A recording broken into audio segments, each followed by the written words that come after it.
Hi and welcome back. I was gonna start this video out and then one of my kids pooped, so I had to go deal with that.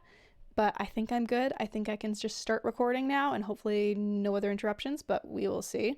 If this video is weirdly chopped and it suddenly, for some weird reason, when I try and put the videos together to edit them together so that I can upload them as one video when I have interruptions, it always takes the sound and the sound moves slower or faster than my actual like talking. So it's like it never lines up and it stresses me out and I don't know how to fix it, but I'll work on that. So hopefully I don't have to edit this video. Hopefully this video actually stays all together. And also it has something to do with uploading it to YouTube, I think, because it always works great off of YouTube. Like if I just play it back and check a few spots that I wondered about, but then when I put it on YouTube, it like decreases the quality like crazy, even though I try and upload it in like the best that I can. And I'm gonna have to fight with that because it's really annoying. But anyway, that's not what I'm supposed to be talking about. I'm supposed to be talking about Alec Baldwin, Joe Biden, Tucker Carlson, and Don Lemon. It'll be a fun one. So no Dylan Mulvaney today. So there you go. That's my present to you. If you want to follow along, you can at fearmeitsbre on Instagram and Twitter, and then you can interact with this video or you can leave it alone. It's all up to you. So the first thing we're going to do is we're going to watch Joe Biden's campaign video because he just decided that he's going to run for president again.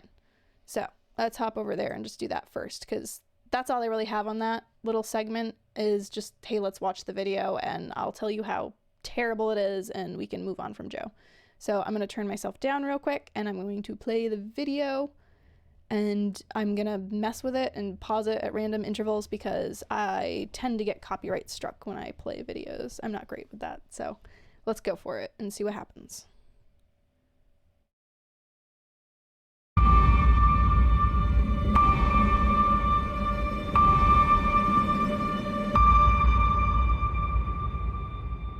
Freedom, personal freedom is fundamental to who we are as Americans. There's nothing more important, nothing more sacred. That's been the work of my first term. So your first term that mandated COVID vaccines, your first term that put people in prison who weren't supposed to be in prison, the January 6th people who didn't do anything. Sure, there were some rioters there that should have gone to prison, but I think those people are scot-free. The ones who shouldn't be in prison are the ones that are in prison. Personal freedom means nothing to you, dude, unless it's your own, which you can do whatever the crap you want and it doesn't affect, you know, all the crap that you did doesn't affect you any. It just affects us and our personal freedoms, but you know, whatever, that is irrelevant, I guess. To fight for our democracy. This shouldn't be a red or blue issue. To protect our rights, to make sure that everyone in this country is treated equally and that everyone is given a fair shot at making it. No, you don't want everyone to be treated with equality. You want everybody to be treated with equity. There's a difference there, dude. But you know, around the country, MAGA extremists are lining up to take on those bedrock freedoms, cutting Social Security that you paid for your entire life while cutting taxes for the very wealthy, dictating what healthcare decisions women can make, banning books. You know, dictating whether or not a woman can murder her unborn child seems like a pretty noble goal to me, so I'm not complaining there. Banning books, let's see, banning pornography in middle school, that, you know what I mean? I think there should be an age limit on pornography, right? I think it should be 18 and up. I don't think it belongs in kids' schools. I don't think it should be a thing anyway, because the porn industry has a lot of trafficking involved in it and has a lot of sexual abuse involved in it and has a lot of sexual abuse of women and minors especially involved in it. So I don't think it belongs anywhere. But if it's going to be a thing, then it should be 18 and up. It shouldn't be in a fourth grader's textbook. You're talking about banning books. How come you guys banned To Kill a Mockingbird? Was it 1984? You guys have banned so many books that expose your agendas and take your values and really, you know, show them for what they are. And yet you want kids to have sexually explicit content in their schools. Okay, cool. Yeah, that'll give you my vote, sure. And telling people who they can love, all while making it more difficult for you to be able to vote. Okay, that makes me laugh out loud almost, because listen, whatever. America's full of adults who are going to make their own decisions regardless of how everybody feels about them. Like, the whole gay marriage thing isn't even on the books as an argument anymore. Everyone's kind of moved beyond that, I think. Even more religious people have moved beyond it. Most Christians have moved beyond it. It's not about, I want to marry somebody. There was a time where the gay rights movement literally was just like, hey, we want to be able to get married and have the same rights as a straight couple. And now that's evolved into, hey, we want to just throw sexual content everywhere. We want to have drag parades. We want to dance in the streets. We don't want to dress up like giant penises in front of children. And that's what the issue is here. It's not even about the gay marriage anymore. Like, it's about all of the other stuff that they are trying to push that should not be around children, schools, or any of it. So that's bullcrap, sir.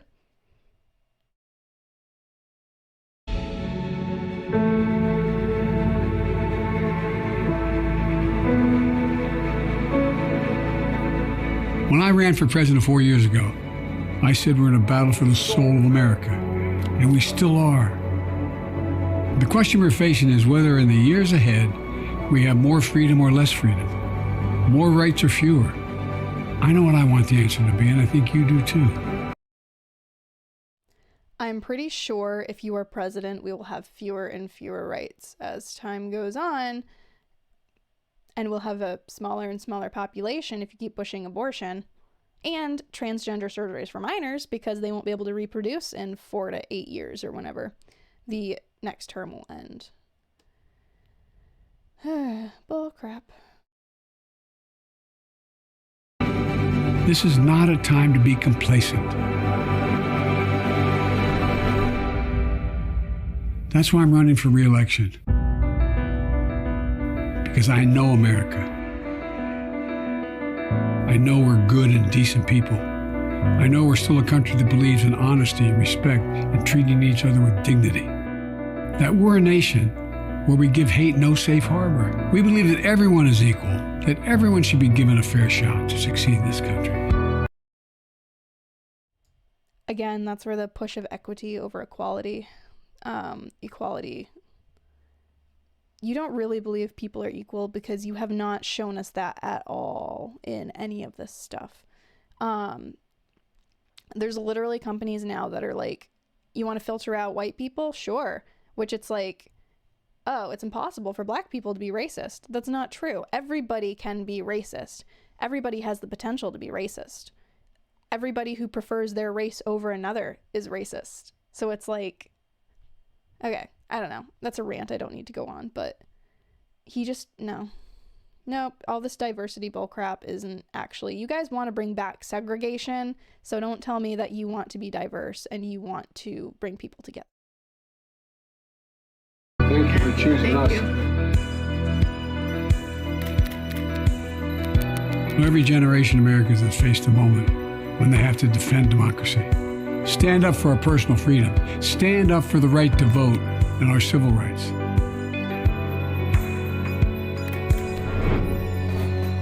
And this is our moment.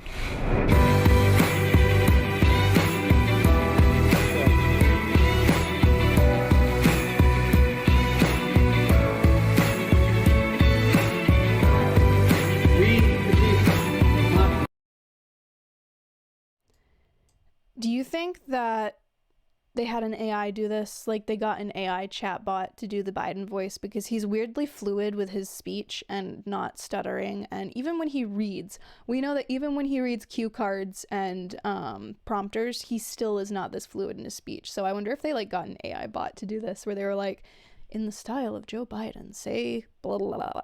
Because I really wonder. Probably not. It's probably actually him, but I don't know. My brain is just kind of toward all this because it's utter crap. I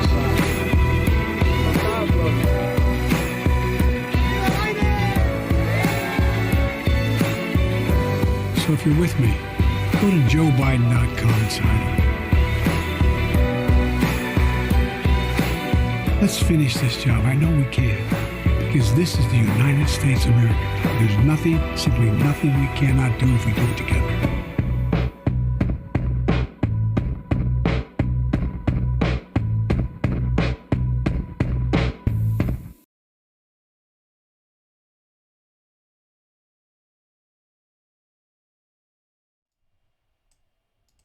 I was still muted.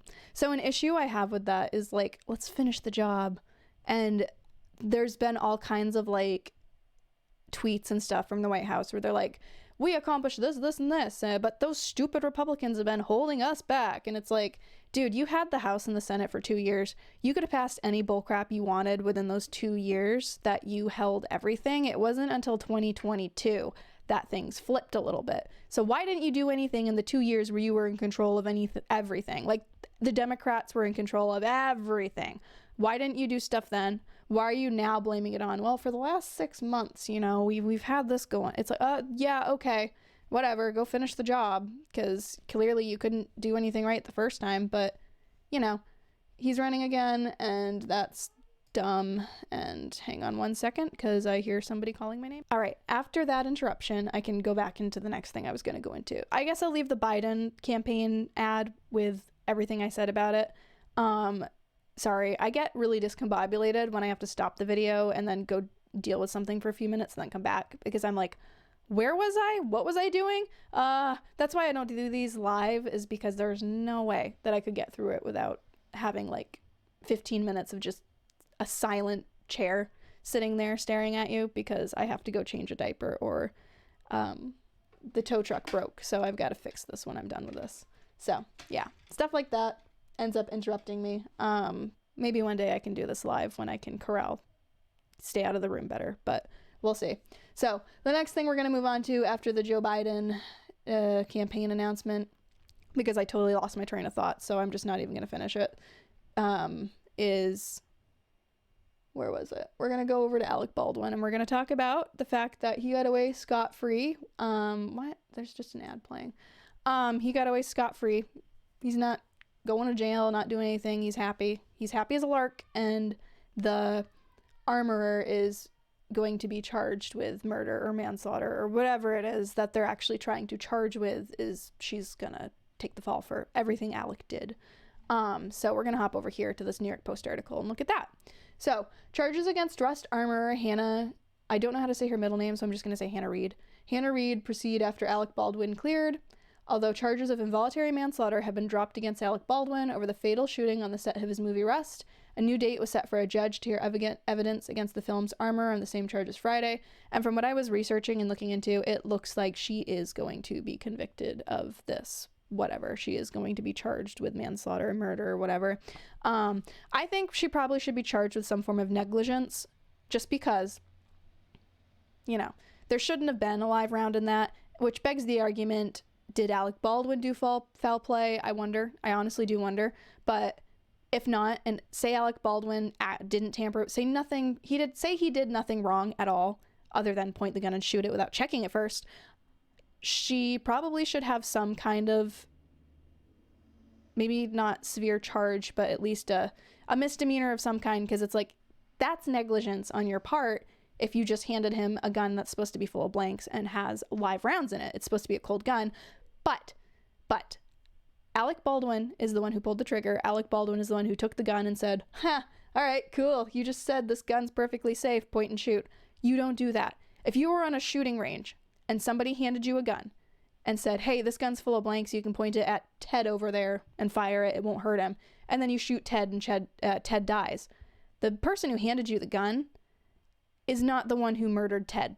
You are. You are the person who negligently did not check the gun to make sure. You never take a gun when it's handed to you. You never, ever just point and fire. You never take somebody else's word for it, because a situation like this could happen. I would say that there is no such thing as a prop gun. You need to treat every gun as if it is loaded with a real bullet, and you need to treat it with safety, and you need to treat it with respect. Otherwise, you shouldn't be holding that gun. I believe there's pictures of Alec Baldwin back on the set, and he's holding a rifle wrong and everything, and everybody's just like, Was there foul play, or are you just stupid? Are you just stupid? It might just be that he's stupid. But the way that he changed his story like 30 times, she was a great woman. She was one of my closest friends. I'm so sorry about what happened to her. And then he changed it to, I barely knew her. I don't feel bad. I barely knew her. It wasn't my fault. I didn't do anything. He just changed it so many times and lied so many times about what actually happened that I don't know. I don't trust him. It leaves a foul taste in my mouth. I'm pretty sure that, I don't know. I can't accuse Alec Baldwin of anything, obviously, but I wonder what was going through his mind. And it sounds like there was a lot of things on set that were unsafe and weren't being properly taken care of by the people who were supposed to be taking care of them because they were slacking off and goofing off. So on one hand, okay, that could be a very plausible scenario that crap, the rounds that we were firing earlier when we were target practicing accidentally got mixed in with the blanks. And then we told Alec, point and shoot, you're fine. Again, he should not have done that without checking it himself just to make sure. But I guess that could be a plausible scenario. Or maybe Alec Baldwin didn't like Helena. I really wonder if that's the case because there was a lot of conflict reportedly between the two of them on set. And if he wanted her to be gone, he's a celebrity who rarely get charged with anything in these kinds of cases. So wouldn't be too hard for him to do that and then blame somebody else and have them take the fall for it. Either way, somebody else is taking the fall for him. Even if it was involuntary manslaughter, somebody else is taking the fall for him murdering somebody. And that's not right. All right, let's continue. Hannah Reid was in charge of all weapons and ammo on the set of the low-budget Western in 2021, where Baldwin's gun fired a real bullet, killing cinematographer Helena Hutchins during a rehearsal. That's the other thing, too, is my husband and I were talking about it, and we were like, why were they using a real gun in the rehearsal? Like, why was he told to fire the gun in the rehearsal?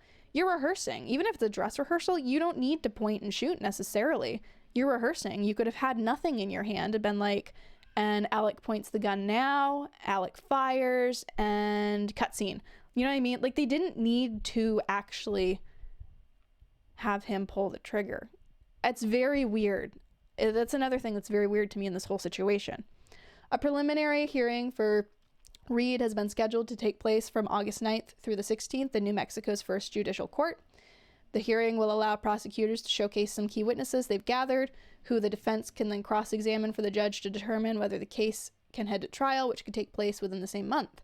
Prosecutors accuse her of sloppy mishandling of firearms, leading to the tragedy. Yeah, well, even if she sloppily mishandled things, Alec Baldwin should grow some brain cells and realize that you don't just point and shoot a gun at somebody without making sure that there's nothing in it first.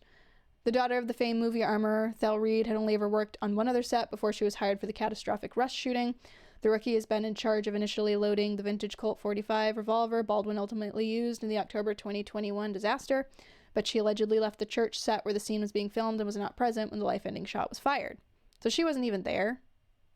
I wonder if she should have been, just as kind of like I was listening to the Office Ladies podcast years ago. I stopped listening to them when BLM happened and all that stuff because they had to like squeeze in some kind of, racial tension. So they had all of a sudden, instead of just talking about The Office and talking about the facts, which was so fun to listen to, every episode they had to start disclaimering, by the way, we know that this doesn't fly in today's society, and just because we're talking about it and just because we were in it doesn't mean we condone it, and we do support BLM. And they had to make a point to just like ruin the show for me. But there was one episode where they were talking about how strict on set things are for like a fake weapon or like fire or anything like that. Like they talked about like whenever there was like a lit candle brought on set because of regulations and just to make sure that nothing happened accidentally, they literally would have a whole big stink about it and be like, everyone, we have a lit candle on set. There is a lit candle on set.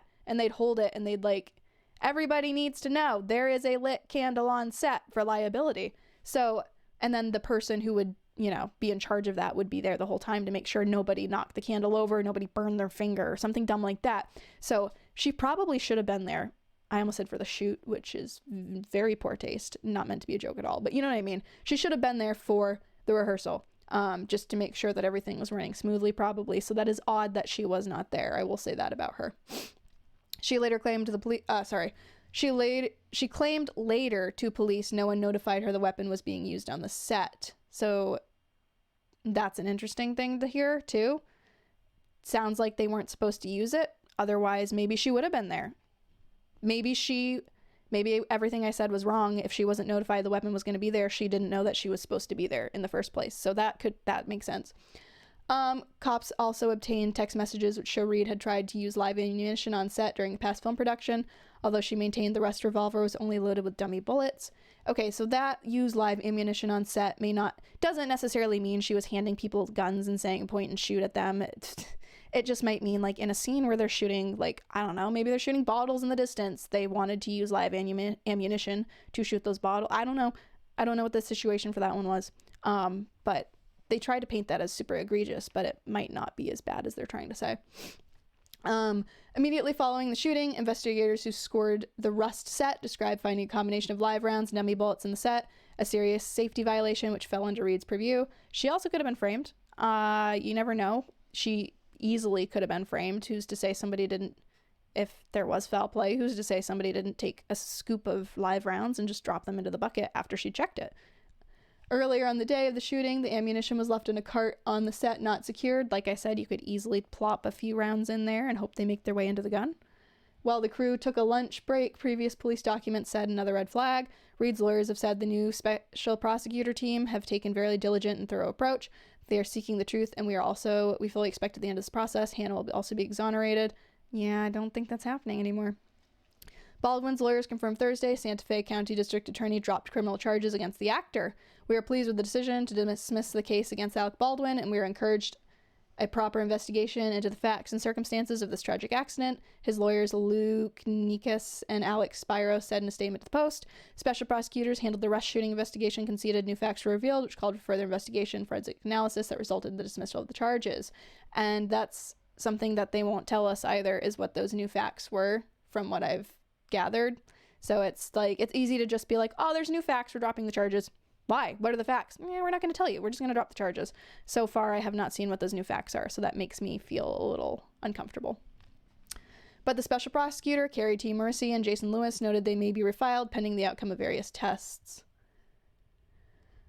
Prosecutors had concluded the gun Baldwin had in his hands had worn joints and its trigger wasn't functioning properly. So that's one thing that they said about it, where they were like, oh, well, the gun just went off. Guns don't just go off. I'm sorry. It takes an action to end a life. Yeah, there's misfires and things, but that's usually if you are pulling the trigger. The gun doesn't just sit there and magically go off, right?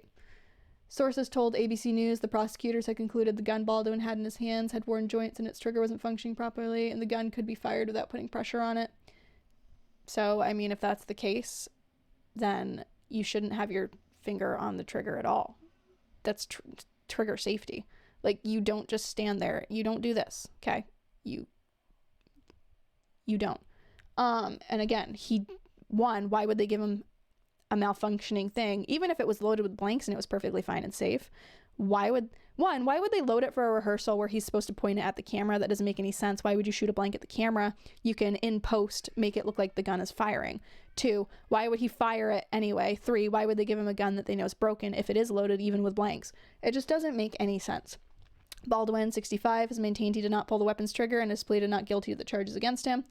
Rust, director, was standing behind Hutchins, and they were both viewing the camera angles. Baldwin looked directly toward the shot, pulled the gun, and fired, or directly forward, so he fired right at the camera. Souza, who's back on set in Montana this week to complete the movie, suffered a gunshot wound to the shoulder, but survived. Hutchins was treated at the scene before she was rushed to University of New Mexico Hospital, but she could not be saved. Despite Baldwin claiming he never pulled the trigger, FBI investigators previously determined there was no other way the shot could have been fired, which you have to pull the trigger for the shot to be fired, Alec. For someone who's, like, adamantly convinced he's all for gun safety and against guns, you don't know anything about them, bud. Filming for the new movie began in Montana this week. Exclusive photos obtained by The Post showed Baldwin and Souza in snowy Montana on Friday. Let's just take a quick look at those. I'm not going to read the article, but let's see if we can... It's not going to show us because it's a video, maybe? I don't know. There's Alec looking very Alec Baldwin-y. The set, I guess. That's the director, I guess. that's the church where she was killed. The church set, I guess. Yeah, it's not a real church. Interesting. Whoa. So this is the old set, and that's the church where she died, and that's the new set, and that's whatever the church they have in it is. So does that mean they totally changed the style? So are we gonna have some weird movie where it was like part of it's filmed in her style and like the set is her style and like the cinematography that she wanted, and then we're all of a sudden halfway through the movie it's gonna change or something and we're gonna be like, that's not the same building? Because that's just weird. Also, I wonder how many people are going to boycott Rust and are not going to go see it because 1, Alec Baldwin is trash, 2, this, 3, I don't know. My husband was like, wouldn't it be like terrible if it just ended up being like a Netflix original or something, and it's like all this just for a crappy Netflix movie, like it's not even a theater release, because then it would bomb even harder.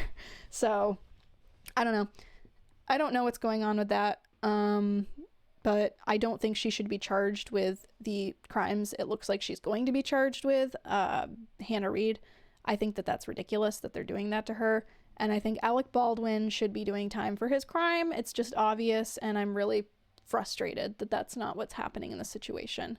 Alec Baldwin has always driven me nuts. I loved him in Beetlejuice, and that was about it. He and his wife they kind of grind my gears. I don't like them. And you can tell that they use their kids as props in photo ops. Like when all this was happening with Alec, all of a sudden there was suddenly Alec Baldwin and his children. Oh, look at the good dad who might have to go to prison. Like it was such a, but the children, and I feel bad for his kids. They have to grow up with him as a dad, and he has little kids. I can't imagine being that little kid. Like, you know, if someone in the street was like, you're a murderer, Alec Baldwin, and he, you know, the kids have to hear that and witness that. But what do the kids also have to witness at home? Alec sounds like he's kind of a douchebag and not a good husband, so I have my high doubts that he is a good father. There's reportedly his wife was giving birth to one of their children, and he was on a phone call that was more important to him than the birth. So while she was literally pushing the baby out of her, you know, Alec was, you need to be quiet, I'm on the phone, and like yelling at her to be quiet. Like she's admitted this, I guess, that this happened during the births of one of their children, that Alec felt that this phone call was more important than the birth of his child and told his wife to shut up, basically. Which my husband was like, well, that's 1, that's terrible. Like, what the heck, dude? But 2, you think if that phone call was so important to him, he would have like gone in the hallway or something and not just stood in the same room where his wife was like, like giving birth? That doesn't make any sense, dude. Like if this was so important to you, more important than your child's birth, you think you would have like left the room or something and at least gone to a quiet area? But whatever, they're weird, and I think that these charges are bull, and I think that Alec Baldwin should be convicted of this crime. He should serve for it, and it's just ridiculous that because he is a celebrity, he gets off scot-free. So I'm going to end the Alec Baldwin topic there, and we're going to move on to... What are we moving on to? Oh, we're moving on to Tucker Carlson and Don Lemon. So first I'm going to show the AOC video where she was basically saying that we need Nazi-like censorship. Am I going to get in trouble for saying that? I don't know, it's YouTube. YouTube doesn't seem to notice or pick up on my stuff yet, so we'll find out. But, you know, saying that we need censorship, we need people to be deplatformed, and we need them to be taken down, mostly because they speak the truth. So we're going to play her video real quick and listen to what she had to say about that on MSNBC. I believe it was on Jen Psaki's show, if I am correct. I don't remember, but we'll see when we play the video. So let me just turn myself down. Federal regulation in terms of what's allowed on air and what isn't. And when you look at what Tucker Carlson and some of these other folks on Fox do, it is very, very clearly incitement of violence. Very clearly incitement of violence. And that is the line that I think we have to be willing to contend with. Federal regulation. Never once have I heard Tucker Carlson, and I don't watch Fox News. I almost just swore there accidentally. I don't watch Fox News, and I don't like it. I think it's trash. They're just as trashy as CNN. They do present more facts than CNN does, but they are trash. So I'm not a fan of Fox News, but Tucker Carlson was always interesting. I've never heard him call for violence like I've heard AOC and her cronies call for violence. What about all the riots and all the crap and all of the No. We can justify this. Go protest outside of SCOTUS's homes because that's not illegal at all. These people have literally called for violence. They just don't like it when people expose them for their wicked ways, and that's definitely her right now, because she is literally calling for a totalitarian police state where you have federal regulations as to what you can say online and on the air, and that's dangerous. That is so dangerous, because we're going to hit a point in time where you can't say anything unless you're licking and kissing the boots of the establishment, and when that day comes, it's going to be a very sad and scary day. So, you know, AOC had her little rant there. I weirdly enough, like what he just said, Ian Miles Chong, I guess AOC got what she wanted. Tucker Carlson and Fox News are no longer a thing. It's really weird that she said this a day or two before that, and then all of a sudden Fox News and Tucker parted ways. We don't know if he was fired yet. At the time of recording this, we don't know. We may have answers now, but I am not privy to this information at the time of this recording. And it's going to be going out tonight. So by tonight, maybe we will, but I just don't right now. So it's just so weird that, like, I don't know. Did Fox News and her have like some kind of a weird deal or something? So I'm going to read an article from Timcast by Chris Bertman. I got to find it though. Did I not? Thought I opened it. There it is. There it is. We're good. All right, so we're going to read that. This was from yesterday. I shared it on my Instagram too because I thought it was pretty... They're all at Timcast. They're great at like quick, concise, like here's what's going on, and we don't need to add a ton of like, you know, when like you open a recipe blog and you just want the frickin' recipe and it's like, this is why I moved to Nebraska from New York and started raising cows and churning my own butter. That's all fascinating. Write a separate blog, please. I just want the facts, the information, and the recipe. And I like that they do that at Timcast. They're like, all right, here's all the information, short, sweet, and concise, easy to process, easy to read, and we're done. So thank you guys for not being too flowery in your wording. So Fox News founder Rupert Murdoch pushed for Tucker Carlson's ousting. So that's interesting information. Murdoch was reportedly concerned over the former Fox News' host coverage of the Capitol riot on January 6th. Again, because he showed footage and because he broke the narrative around it, we got to get rid of him. We just do. We can't have truth. Truth is absolute. Truth is usually uncontestable. So we can't have something that's absolute and uncontestable. We have to have something that we can break down and deconstruct and destroy. So that's why they want to get rid of Tucker Carlson. Fox News founder Rupert Murdoch reportedly pushed for host Tucker Carlson's firing. The decision to oust Carlson came from the Fox News chairman, the Los Angeles Times reported. Murdoch was reportedly concerned over the former Fox News host coverage of the Capitol riot on January 6, 2021. The former Fox News host departure is allegedly related to a discrimination lawsuit filed last month by former producer Abby Grossberg. Carlson's senior executive producer Justin Wells had also been let go through Fox News representatives. Did not further comment, the outlet reported. Grossberg, who worked on Sunday Morning Futures with Maria Bartiromo, claimed she was bullied and subjected to anti-Semitic comments after being placed on Tucker Carlson Tonight. Everybody is claiming anti-Semitism or racism or whatever. I'm so sick of hearing this. Like, pick something else. Just say he groped you. Carlson previously reported on the Capitol riot, noting Ray Epps, who was present at the Capitol on January 6, 2021, may be a government informant, and that's something that they don't want you to know. Because that looks really bad on the government. Epps has since claimed he's been scrutinized and received death threats following Carlson's reporting. The FBI reportedly told 60 Minutes Epps had never worked for the agency, per Los Angeles Times. Yeah, there was something about his name was on the site or something, and the FBI scrubbed him from everything. On Monday, Fox News revealed the outlet and Carlson had agreed to part ways. We thank him for his service to the network as a host and prior to that as a contributor, read Fox News' statement of Carlson's departure. Carlson's departure follows Fox News' $787 million settlement with Dominion Voting Systems, who claim the media outlet spread incendiary claims about their voting machines and role in the 2020 presidential election. My husband wondered this, if it largely has to do with the lawsuit and how much it cost Fox News that they were like, all right, boot, get out. However, the lawsuit was not noted as the reason for Carlson's departure. So according to Fox News, it's not, but gotta wonder. Tucker Carlson Tonight premiered in November 2016 and assumed the 9 p.m. EST slot following Megyn Kelly's departure from Fox News in 2017. In 2000, Carlson co-hosted The Spin Room on CNN and was later appointed to co-host Crossfire. After a short stint with Public Broadcasting Services, PBS, Carlson joined MSNBC between 2005 and 2008. The former Fox News host subsequently joined the outlet as a contributor in 2009 and served until his Monday departure. Wow. The former Fox News host has not commented on his departure from the outlet as of Monday afternoon. I do have a second article here from Daily Mail that I'm going to pull up and we're going to check out. Again, like, they always supersize the images.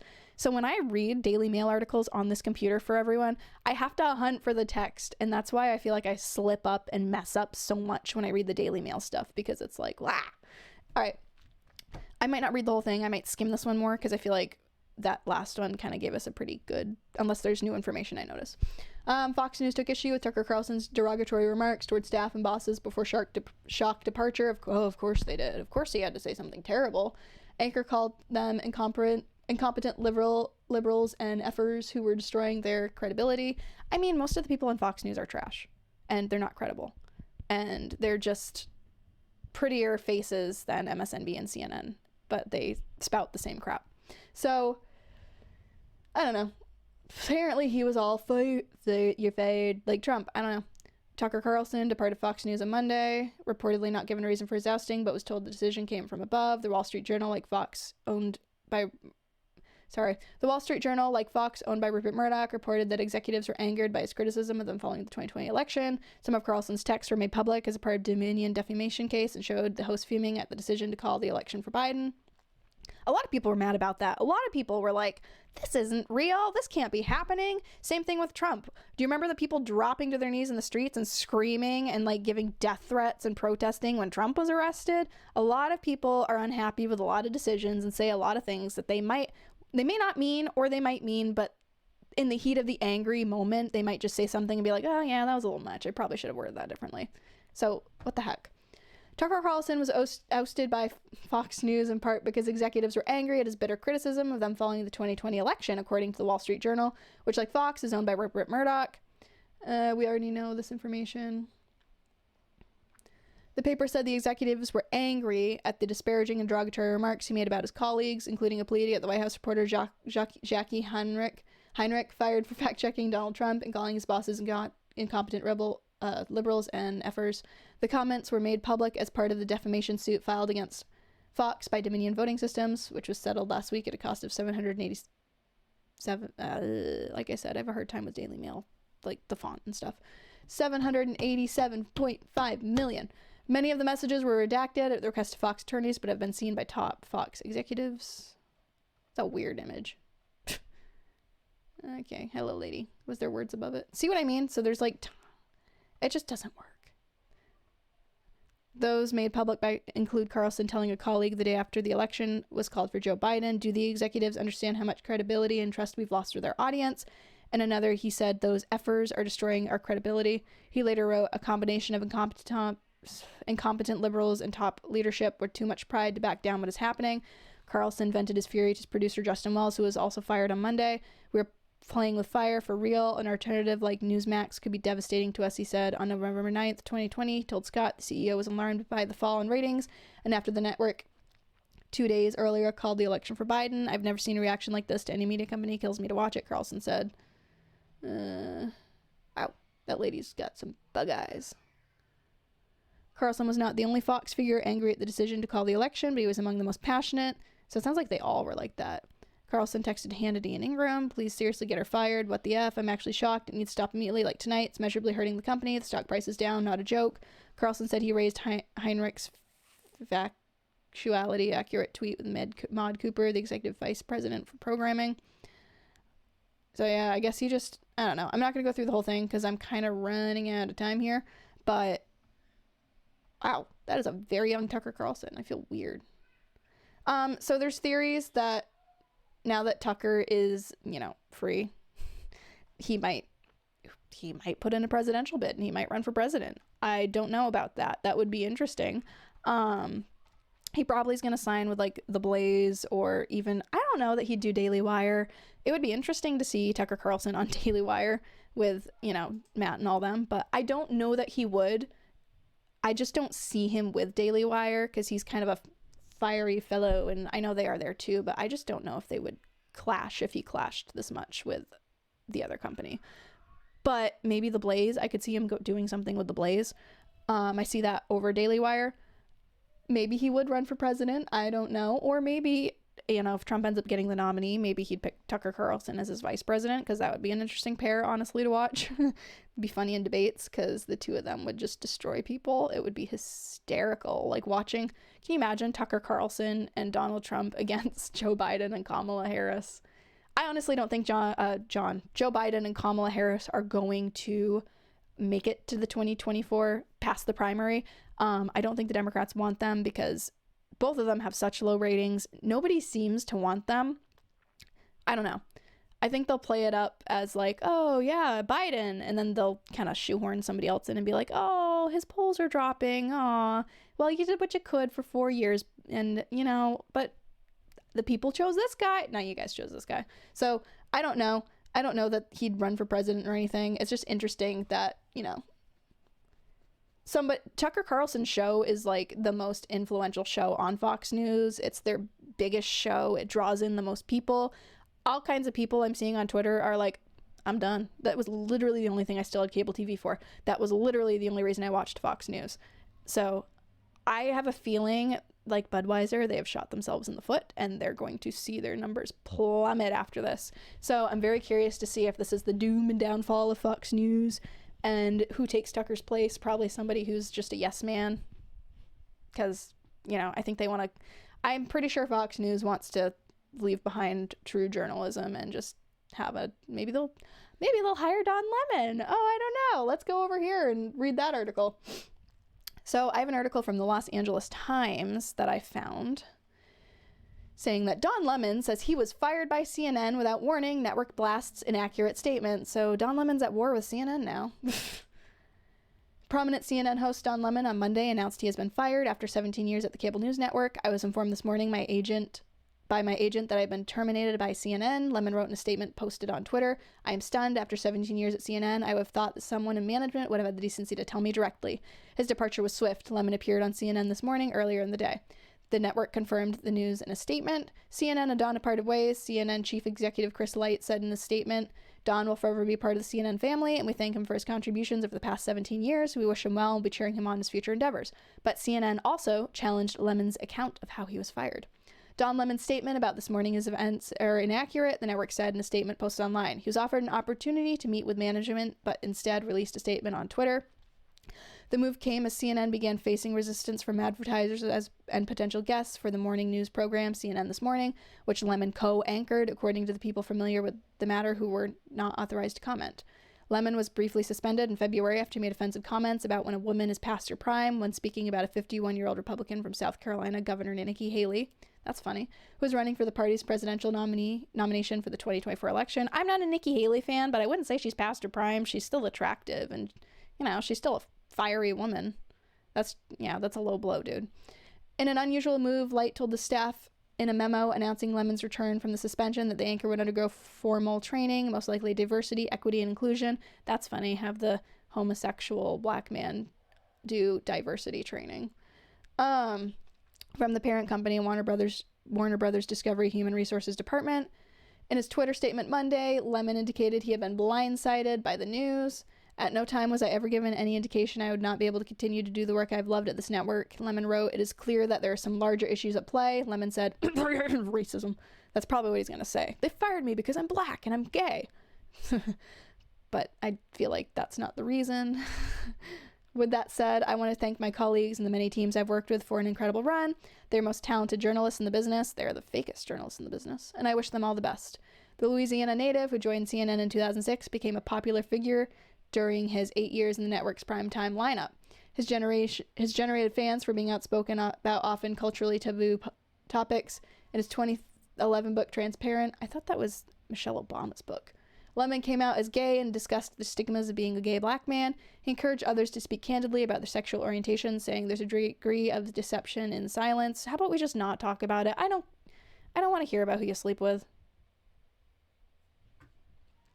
He moved into CNN's primetime lineup in 2014 and was key in the network's coverage of the protests in Ferguson, not Montana.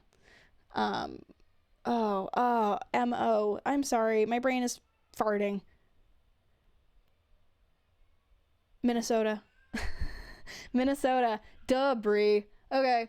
I do know my states. My brain just always wants to say Montana, even though Montana is empty. I don't know what my kids are doing. I should probably wrap this up. After a police officer was not indicted for the shooting death of Michael Brown, an unarmed black teenager. As the only African-American cable news anchor in prime time, Lemon's profile grew even larger in the 2020 wake of the murder of George Floyd in Minneapolis. As protesters spilled into the streets, Lemon called on Hollywood celebrities to publicly voice their support. Where are you? Aren't you fighting for these young people? If you don't do it now, when you're going to do it? Lemon demanded. He used his platform to help shape the national discourse on race relations. Okay. So people are wondering if he's getting fired because of what he said to Vivek Ramaswamy. Sorry, dude. I butcher pronunciations. They were on together. He was on the show, and I guess they had some arguments about like racism in America and stuff. And there's a point where Don Lemon interrupts Vivek and is like talking to his producers, presumably, in his ear, and is like, you guys need to be quiet or something like that, where he's like, stop talking in my ear, I can't think, or something like that. And people are wondering if that's what got him fired, is because he was like, maybe they were telling him to stop, maybe they were telling him, say this, and he was like, shut up, basically, to them, and went off books, maybe he went off script and just like went on this torrent against Vivek. I watched it and I was like, oh, this is bad, dude. This is bad. Vivek is right and you were wrong. You're being a dick. So maybe because of his kind of douchebag attitude, he got fired for bad behavior. I feel like that's a very likely scenario. He also he got moved from primetime to the morning show. That is such a demotion. Like, you don't do that and come out on top. So I'm pretty sure that had something to do with it. I don't think I have any time left because I'm not sure what my kids are doing, and I should probably go make sure they're not tearing their bedroom apart. They're in there playing right now. I'm gonna leave it at that, I guess. I'm not gonna play the Vivek video, but you can probably find it. And I hope everybody has a great afternoon. I had to kind of get this one out quick today. I plan on being back tomorrow. We'll see if I can record sometime in the afternoon. Like I said, I only have a small window where I'm going to be able to do it. If anyone wants to follow, again, it's fearmeitsbre on most platforms, and have a great afternoon. And I hope that I am able to come back tomorrow and we'll talk about some crap then. I'm sure that there'll be more information out. So I will see everyone tomorrow.